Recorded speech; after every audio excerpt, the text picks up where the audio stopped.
আজ অনেক দিন পর বিয়ের বাড়ি ব্লগ ছেড়ে নর্মাল লাইফস্টাইলের মিনি ব্লগ শেয়ার করব। আসসালামু আলাইকুম এভরিওয়ান, আশা করি আপনারা সকলে খুব ভালো আছেন আর আমিও ভালো আছি। ভিডিও শুরুটা আমার কাজ দিয়েই করলাম। এই কাজটা আমি একদিনে বসে করেছি। সকালে মাপটা দিয়ে গেছে, তো সন্ধ্যার মধ্যে কমপ্লিট করেছি।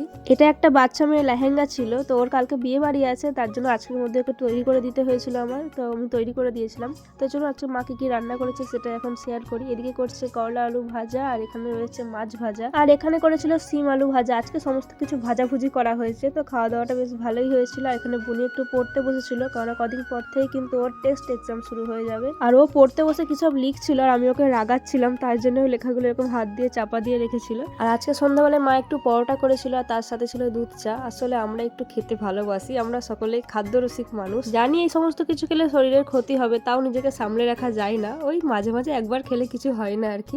তারপরে আমি চলে গিয়েছিলাম পড়াতে, আর এখন দেখুন মামার যেহেতু 2 দিন পরেই বিয়ে, আর মামাদের বাড়ি থেকে এখন থেকে লাইট লাগিয়ে দিয়েছে। তো চলুন তাহলে কাল থেকে আবার বিয়ে বাড়ি ব্লগ শুরু করবো। আজকের মতো টাটা।